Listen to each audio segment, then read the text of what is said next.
மக்களை உத்தரப்பிரதேசத்தில் பார்த்தீங்கன்னா 45 கோடி பேர் கலந்துக்கக்கூடிய ஒரு மிக முக்கியமான ஒரு நிகழ்வு நடக்குது. யுனெஸ்கோவால் பெரிய லெவலில் அங்கீகரிக்கப்பட்ட ஒரு ஆன்மீக விழாவாக இந்த விழாவை பார்க்குறாங்க. பெரிய லெவலில் மக்கள் சாரையாக வந்து கலந்துக்கிறாங்க.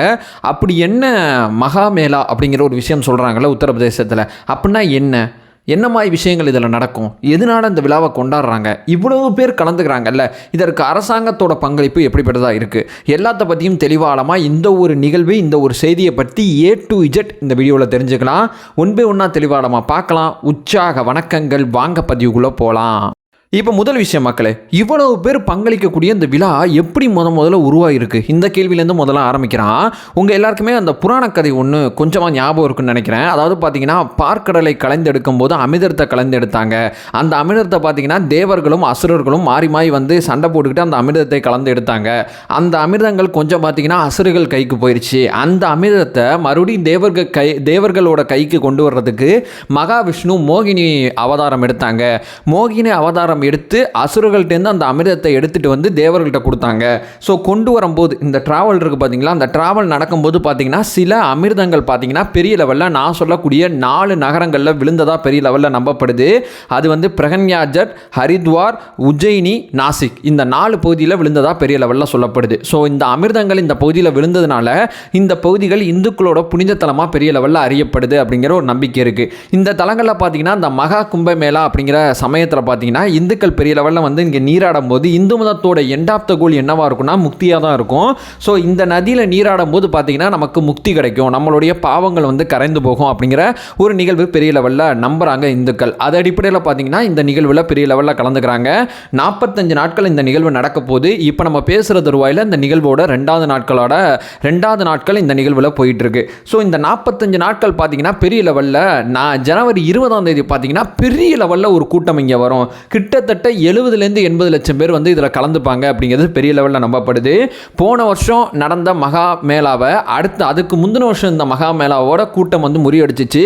அந்த போன வருஷத்தோட இந்த வருஷத்தோட கூட்டமானது அதை தாண்டி முறியடிக்கும் அப்படிங்கிறது பெரிய லெவலில் நம்புகிறாங்க. ஸோ இங்கே இப்போ புராணம் அடிப்படையில், இந்த நம்பிக்கை அடிப்படையில் இந்த பகுதியில் வந்து நீராடினா பெரிய லெவலில் வந்து நமக்கு முக்தி கிடைச்சிரும் அப்படிங்கிறது தான் பெரிய லெவலில் நம்பப்படுது. இது மட்டும் இல்லாமல் இங்கே பார்த்தீங்கன்னா ஒரு பிரத்யோகமாக இதுக்குன்னு ஒரு நகரமே ஏற்படுத்தியிருக்காங்க பிரகன்யாஜில். ஸோ இந்த பிரகன்யாஜ் அப்படிங்கிற பகுதியில் பார்த்தீங்கன்னா திருவேதனை அப்படிங்கிற ஒரு விஷயத்தை பெரிய லெவலில் சொல்கிறாங்க. 3 நதிகள் ஒரு இடத்துல சங்கமிக்குது. யமுனை, சரஸ்வதி, கங்கா, இந்த 3 நதிகள் ஒரு இடத்துல சங்கமிக்கக்கூடிய இந்த இடத்துல பார்த்தீங்கன்னா புனித நீராகி பெரிய லெவலில் பார்த்தீங்கன்னா சாதுக்கள், பெரிய லெவலில் அந்த சிவனடியார்கள், பொதுமக்கள் உட்பட பல்வேறு நபர்கள் வெளிநாட்டிலேருந்து சேர்ந்தவங்களாம் வந்து கலந்துக்கிறாங்க. அவ்வளவு பேர் கலந்துக்கிட்டு ஒரு மிகப்பெரிய லெவலில் கோலாகலமான ஒரு விழாவாக இந்த விழாவை முன்னெடுக்கிறாங்க. ஸோ இந்த நிகழ்வுக்கு பார்த்தீங்கன்னா பெரிய லெவலில் 4000 ஹெக்டேக்கர் பரப்பளவில் பார்த்தீங்கன்னா பிரத்யோகமாக ஒரு நகரமே அமைக்கப்பட்டிருக்கு அரசு சார்பில். கிட்டத்தட்ட பார்த்தீங்கன்னா 1,60,000 கூடாரங்கள் இதில் வந்து உருவாக்கப்பட்டு இருக்கு. இதில் பார்த்தீங்கன்னா 15,000 பேர் துப்புரவு பணியில் வேலை செஞ்சிட்டு இருக்காங்க. அவ்வளோ பேர் இங்கே வேலை செய்கிறாங்க. அது மட்டும் இல்லாமல் 50 லட்சம் வாகனங்கள் பார்க்கிங் பண்ணுறதுக்கு பிரத்யோகமாக பார்த்தீங்கன்னா பல்வேறு இடங்களில் பார்க்கிங் ஏரியாவை ஏற்பாடு பண்ணி வச்சுருக்காங்க. அது மட்டும் இல்லாமல் 30 மிதக்கும் பாலங்கள் ஆற்று பகுதியில் ஏற்படுத்தியிருக்காங்க. பொதுமக்கள் போயிட்டு வர்றதுக்கு 30 மிதக்கும் பாலங்கள் இங்கே ஏற்படுத்தப்பட்டிருக்கு. அது மட்டும் இல்லாமல் 1,50,000 லட்சம் கழிப்பறைகள் ஏற்படுத்தப்பட்டிருக்கு. அது மட்டும் இல்லாமல் 45க்கும் மேற்பட்ட போலீஸ் நிலையங்கள் புதுசாக உருவாக்கப்பட்டிருக்கு. அது இல்லாமல் ஒரு 60க்கும் மேற்பட்ட மருத்துவமனைகள் புதிதாக உருவாக்கப்பட்டிருக்கு.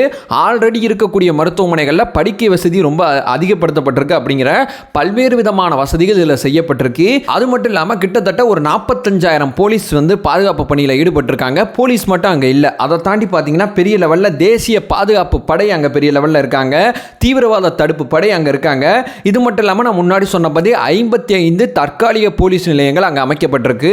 தண்ணிக்கு அடியில் போய் ட்ரோன் அடிப்படையில் தண்ணிக்கு அடியிலையும் பாதுகாப்பு செய்யப்பட்டிருக்கு. ஏன்னா வேறு சில அசம்பாவிதங்கள், ஏன்னா நதி ஓரத்தில் நடக்கக்கூடிய ஃபங்க்ஷனால் வேறு சில அசம்பாவிதங்கள் நதிக்குள்ளே நடந்துடக்கூடாதுன்னு சொல்லி தண்ணிக்குள்ளே மிதக்கும் தோண்கள் உட்பட AI தொழில்நுட்பம் பெரிய லெவலில் அந்த பாதுகாப்பு பணியில் பயன்படுத்தப்பட்டிருக்கு. பெரிய லெவலில் ஒரு மிகப்பெரிய ஒரு விஷயத்தை அங்கே உத்தரப்பிரதேசத்தில் முன்னெடுத்திருக்காங்க. இதற்காண்டி அரசாங்கம் தங்களால் முடிஞ்ச பங்களிப்பை செஞ்சிருக்கு.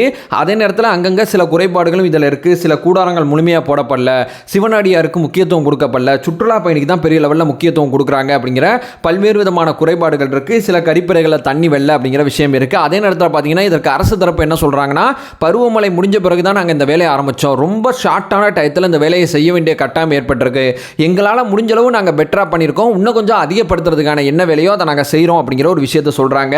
இதில் பார்த்தீங்கன்னா இந்த 45 நாட்களில் 6 நாட்கள் மிக முக்கியமான நாட்களாக சொல்கிறாங்க. நான் முன்னாடி சொன்னபடி ஜனவரி 20ஆம் தேதி மிக மிக முக்கியமான நாள் அப்படிங்கிறது பெரிய லெவலில் சொல்கிறாங்க. அந்த நேரத்தில் பார்த்தீங்கன்னா நார்மலாக வர்ற கூட்டத்தை தாண்டி அந்த நேரத்தில் அந்த கூட்டம் இவ்வளோ ஹைப் ஆகும் அப்படிங்கிறது பெரிய லெவலில் நம்பப்படுது அப்படிங்கிற ஒரு விஷயம் அங்கே போயிட்டுருக்கு. ஸோ ஒரு 45 கோடி பேர் ஒரு நிகழ்வில் இந்தியாவில் வந்து கலந்துக்கிறாங்க அப்படிங்கிறது எனக்கு கேட்கும் போதே ரொம்ப ஷாக்கிங்காக இருந்துச்சு. ஏன்னா 140 கோடி பேர் தான் இருக்கும். நம்மளில் ஒரு கால் பங்கு மக்கள் ஒரு நிகழ்வுக்காண்டி தங்களுடைய நேரத்தையும் பணத்தையும் செலவழிக்கிறாங்க அப்படிங்கிறது எனக்கு கேட்கும் போதே ரொம்ப ஷாக்கிங்காக இருந்துச்சு. அதனால தான் இதை பற்றி ரொம்ப தெளிவாக ஒரு விஷயத்தை நான் கவர் பண்ணுறேன். ஒன்றும் இல்லை, மக்கள் அங்கே போயிட்டு கடவுளை வழிபட்டுட்டு அந்த நதியில் புனித நீராடுவாங்க. அது பேர் தான் மகா கும்பமேளா அப்படிங்கிறது. இந்த மகா கும்பமேளா மற்ற மகா கும்பமேளாவை தாண்டி கொஞ்சம் பிரத்யேகமானது அப்படிங்கிறது பெரிய லெவலில் இதை சம்மந்தப்பட்ட வரலாறுகளை பார்க்கும்போது படித்தேன். 144 வருஷத்துக்கு ஒரு தடவை நடக்கக்கூடிய கிரகங்களோட ஒருங்கிணைப்போட இந்த மகா கும்பமேளா நடக்குது அப்படிங்கிறது இதோட கூடுதல் சிறப்பு அப்படிங்கிறது பெரிய லெவலில் சொல்கிறாங்க. ஸோ 12 வருஷத்துக்கு ஒரு தடவை நடக்கிறது, இந்த வருஷம் நடக்குது. வாய்ப்பு இருக்கிறவங்க, விருப்பம் இருக்கிறவங்க, இந்த நிகழ்வில் பங்கேற்கணும்னு நினைக்கிறவங்க, பிரத்யேகமான ஏற்பாடுகள் அங்கே செய்யப்பட்டிருக்கு. பெரிய லெவலில் ஊரே அண்டர் கண்ட்ரோலில் இருக்குது, போலீஸ் கண்ட்ரோலில். ஸோ வரக்கூடிய புகைப்படங்கள், செய்திகள் அத்தனையும் பார்க்கும்போது ரொம்ப பாதுகாப்பாக தான் இருக்குது. வாய்ப்பு இருக்கக்கூடிய தோழமைகள், விருப்பம் இருக்கிறவங்க இதில் போய் கலந்துக்குங்க அப்படிங்கிற ஒரு விஷயத்தை சொல்லிட்டு இந்த வீடியோ நான் என் பண்ணிக்கிறேன். நம்ம சேனலை ஃபர்தராக ஃபாலோ பண்ணிங்கன்னா பொலிட்டிக்கல் சார்ந்த பல்வேறு விஷயங்களை பற்றி நம்ம ரொம்ப தெளிவாக பேசிகிட்டு இருக்கோம். நம்மளோட ஒரே நோக்கம் அறியாமை அகற்ற வேண்டும், அறியாமை அகற்றப்பட வேண்டும். Thank you so much.